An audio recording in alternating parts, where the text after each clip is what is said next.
अवधूत चिंतन श्री गुरुदेव दत्त श्री स्वामी समर्थ तुम्हा सर्वांचं माझ्या चॅनलमध्ये खूप खूप मनापासून स्वागत आहे. माघ कृष्ण चतुर्दशीला महाशिवरात्र असं म्हटले जातं. ह्या वर्षी म्हणजेच 2024ला महाशिवरात्री 8 मार्चला आहे. तसं तर दर महिन्याच्या कृष्ण चतुर्दशीला आपण शिवरात्र साजरी करत असतो, पण माघ महिन्यातली कृष्ण चतुर्दशी जी आहे ह्या दिवशी भगवान शंकराचा उपासण्याचा अतिशय महत्त्वाचा दिवस मानला जातो. महाशिवरात्री ह्या दिवसानंतर दिवस मोठा होत जातो आणि रात्र छोटी होत जाते.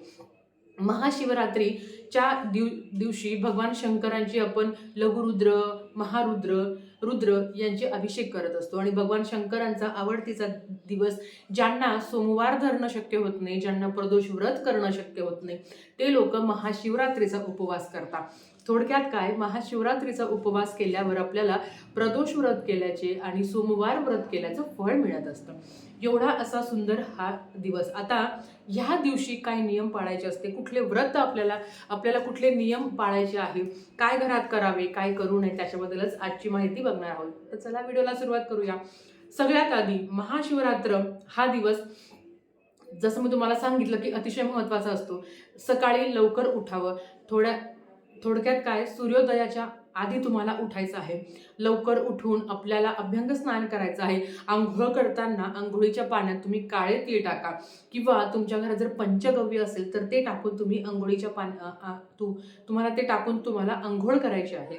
असं म्हटलं जातं, कुठला दोष असेल, काही बाधा असेल तर आंघोळीच्या पाण्यात जर तुम्ही काळे तीळ टाकले, किंवा जर तुम्हाला पितृदोष असेल तर काळे तीळ टाकले तर त्याने खूप चांगला फरक पडतो. आणि पंचगव्य तर सगळ्यांना माहिती आहे, कुठली बाधा असो, कुठला आजार असो, जर तुम्ही आंघोळीच्या पाण्यात चिमूटभर जरी पंचगव्य टाकली तर तुम्हाला त्याचा नक्कीच फायदा होईल. ह्या दोन गोष्टी अर्थात तुमच्या घरात असेल, दोघांपैकी एक टाकलं तरी हरकत नाही. दुसरं आहे की महाशिवरात्रीच्या दिवशी घरातलं वातावरण मंगलमय कसं राहणार, शांतता कशी आपल्या घरात नांदणार, याचा आपल्याला जास्तीत जास्त त्याचा आपल्याला फायदा करून घ्यायचा आहे. की घरात माझा शांतता कशी राहील, कोणाशी कटकट कशी नाही होणार, आणि माझं मन, जेवढं आपलं शरीर साफ आहे तेवढं आपलं मन स्वच्छ असणं, कोणाबद्दल वाईट निंदा न करणं. भले तुम्ही दिवसभर छानपैकी उपवास करणार, ज्या सेवा सांगणार आहे त्या तुम्ही करणार, पण जर कोणाबद्दल वाईट चितवलं तर त्या सेवेला काही अर्थ नाही आणि त्या सेवेचं फळ पण तुम्हाला मिळत नाही. म्हणून तुमचे आचार विचार आणि तुमचे कर्म चांगलं असणं तेवढंच महत्त्वाचं आहे. त्याच्याबरोबर व्रत कोणी करू शकतं? भगवान शंकरांची व्रत आपण कोणीही करू शकतो, अगदी कोणी पण. तुम्हाला माहिती आहे की भगवान शंकर हे सांब सदाशिव आहे, वैरागी आहे. त्यांना एकदा जरी हाक मारली तर ते भक्तांच्या मदतीला धावून येतात. पण जेवढे ते भोळे आहेत तेवढेच ते क्रोधित पण आहे. म्हणून ह्या दिवशी काय चुका आहे ज्या तुम्हाला टाळायच्या आहे. सगळ्यात आधी मद्यपान, धूम्रपान, कुठलं पण तुम्ही उपवास करा नका करू. खरं तर महाशिवरात्रीचा उपवास करणं खूप महत्त्वाचं मानलं जातं. वर्षभर जर तुम्ही सोमवार करणार नसेल किंवा करत नसेल किंवा प्रदोष व्रत करत नसेल तर महाशिवरात्रीचा व्रत करणं खूप महत्त्वाचं असतं, कारण त्या सगळ्यांचं आपल्याला फळ मिळत असतं. म्हणून घरात धूम्रपान, मद्यपान, मांसाहार होणार नाही याची काळजी सगळ्या महिलांनी घ्यायची आहे. त्याच्याचबरोबर प्रेग्नेंट महिलां रिलेटेड खूप प्रश्न येत आहे. ताई, माझा 7वा महिना आहे, 5वा महिना आहे, 9वा महिना आहे, मी महाशिवरात्रीचं व्रत करू का? बघा महिलांनो, सगळ्यात आधी 7वा नंतर, खरं तर 6व्या नंतरच बाळाची हालचाल आपल्याला जाणवत असते. तुम्हाला जर बाळाची हालचाल जाणवते आहे, सगळं व्यवस्थित आहे, तर भरपूर खाऊन उपवास करा, फलहार घ्या, दूध घ्या, दही घ्या, तुम्हाला जे तुम्हाला पचायला. कारण जास्त साबुदाणा खाऊनही आपल्याला त्रास होतो. दोन्ही टाईम साबुदाणा खायचा असतो, कारण महाशिवरात्रीचा व्रत असा आहे की संध्याकाळी सोडायचा नाही, तो दुसऱ्या दिवशी सकाळी आपल्याला सोडायचा असतो. म्हणून दोन्ही टाईम फलहार घ्या. आता ते खाण्याबद्दल तर मी तुम्हाला सांगणार आहे, पण बाळाची हालचाल बघा आणि मग व्रतवैकल्य करा, कारण ह्या फेजला तुमचं बाळ व्यवस्थित असणं हे खूप महत्त्वाचं आहे. महाशिवरात्रीला ह्या वर्षी नाही धरणं झालं तरी हरकत नाही, नेक्स्ट इयरला तुम्ही धरू शकता, पण प्लीज बाळाची काळजी घ्या. कारण 7व्या नंतर 8व्या 9व्यात असेल तर अर्थात आपल्याला तेवढी भूक लागते, बाळ पण खात असतं आणि आपल्याला पण तेवढी भूक लागत असते. म्हणून व्यवस्थित डाएट तुमचा फॉलो करा आणि नंतर तुम्ही उपवासाचा विचार करा. उपवास धरलाच पाहिजे ह्या महिलांनी नाही. तुम्ही सेवा करू शकता, तुमचे आचार विचार चांगले ठेवा, नक्कीच भगवान शंकर तुमच्या मनातल्या इच्छा पूर्ण करतीलच. त्याच्याबरोबर ह्या दिवशी कडकडीत ब्रह्मचर्य पाळायचे आहे. उपवास करा नका करू, पण ब्रह्मचर्य पालन तुम्हाला करायचं आहे. बघा, आपण एकादशी असलं की आपण भगर खातो. भगर सगळ्यांना माहिती आहे, ज्याला वरी म्हणतात, आमच्याकडे त्याला भगर म्हणतात.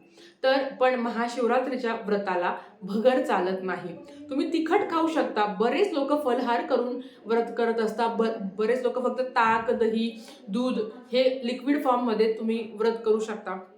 काही लोक खिचडी खातात, दोन्ही टाइम खिचडी खाऊन व्रत करू शकता. फक्त भगर वर्ज्य आहे.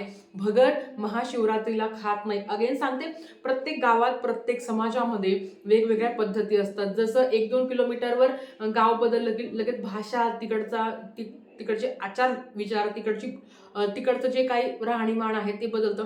त्याच पद्धतीने गाव बदललं की ह्या गोष्टी बदलतात. पण तुम्हाला सांगते, जर तुम्ही भगर खात असाल तर प्लीज महाशिवरात्रीला भगर चालत नाही. त्याच्याबरोबर मग तुम्ही बटाट्याचे कुठलेही पदार्थ खाऊ शकता. बटाट्याची चटणी करू शकता, शिरा करू शकता. तुम्ही भगर सोडून मग तुम्ही जे कंदमुळं आहे, ज्याला आपण रताळी म्हणतो, तुम्ही रताळी पण खाऊ शकता. ते दुधात वगैरे भिजून, ते तुम्हाला सगळ्या रेसिपी माहिती आहे, तुम्ही ते करू शकता. राजगिरा तुम्ही खाऊ शकता. प्रेग्नेंट महिलांनी थोडं इंटेक करत राहायचं, कारण अर्थात ह्या फेजमधून मी गेलेले आहे. थोडं खात राहायचं, म्हणजे बाळाला पण त्रास नाही, आपल्याला पण खूप त्रास होणार नाही. त्याच्याबरोबर बघा, भगवान शंकरांची उपासना आपण करत असतो. महाशिवरात्रीच्या दिवशी भगवान शंकरांच्या पिंडीवर आपण अभिषेक करत असतो.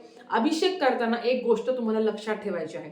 काय की अभिषेक करताना भगवान शंकरांच्या पिंडीला आपण अभिषेक करताना कोणी दुधाचा करतं, कोणी दह्याचा करतं, कोणी पंचामृताचा करतं, कोणी फक्त पाण्याचा करतं. जर तुम्ही दूध, दही, पंचामृताचा अभिषेक करत असाल तर खालचं जे ताट आहे, ज्याला आपण देवाचं ताम्हण म्हणतो, ते तांब्याचं नसावं.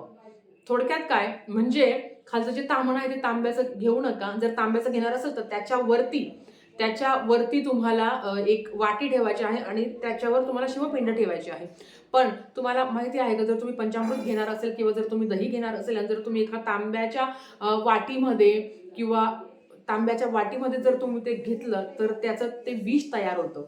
थोडक्यात काय, तर तुम्ही तांब्याच्या वाटीमध्ये किंवा तांब्याच्या चमच्यामध्ये, जर तुम्ही तांब्याच्या चमच्याने जरी भगवान शंकरांच्या पिंडीवर अभिषेक केला तरी त्याचं विष तयार होतं. म्हणजे ते दही आणि ते तांब जेव्हा एकत्रित येतं तेव्हा त्यांचं विष तयार होतं आणि आपल्याला भगवान शंकरांना विष अर्पण करायचं नाही. म्हणून तुम्ही जरी तांब्याचं किंवा जरी तुम्ही पंचामृत दही घेत असाल तरी ते स्टीलच्या वाटीमध्ये, फुलपात्रामध्ये किंवा स्टीलच्या चमच्याने तुम्हाला भगवान शंकरांना अर्पण करायचं आहे.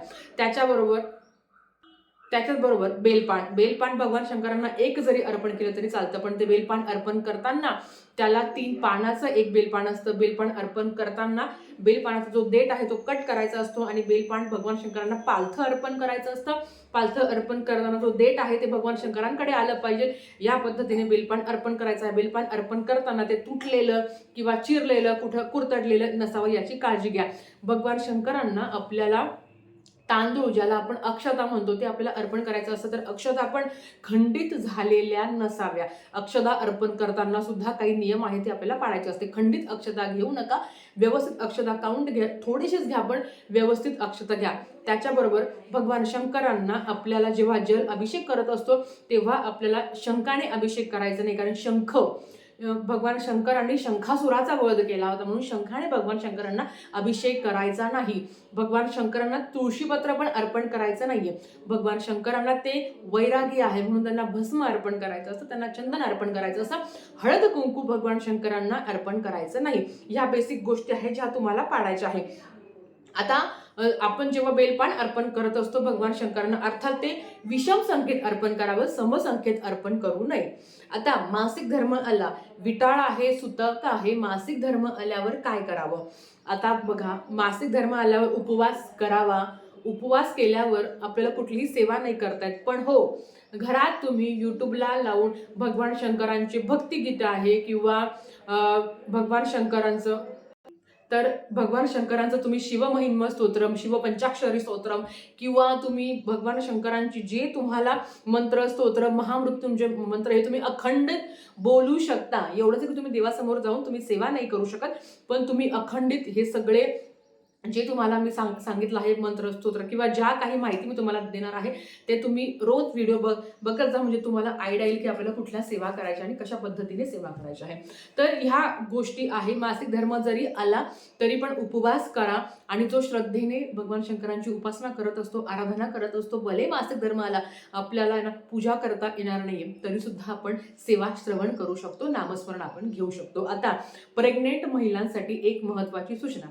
7व्या महिन्यानंतर ज्यांना 7वा महिना लागलेला आहे, 7वा, 8वा, 9वा ह्या कालावधीत तुम्ही घरात भगवान शंकरांच्या पिंडीवर अभिषेक करू शकता. घरात, तुमच्या घरात भगवान शंकरांच्या तुम्ही अभिषेक करू शकता. फक्त मंदिरात जाऊन तुम्हाला अभिषेक करायचा नाही. नॉट इव्हन 7वा, 8वा, 9व्या महिन्यात भगवान शंकरांना आपल्याला जायचं पण नसतं, त्यांच्या मंदिरात जायचं पण नसतं. याचं कारण तुम्हाला सांगते. भगवान शंकरांच्या मंदिरात नागाचा फणा असतो, नाग असतो, आणि जेव्हा त्या नागाची दृष्टी आपल्या गर्भावर पडते तेव्हा आपल्याला कालसर्पदोष लागला जातो असं म्हटलं जातं.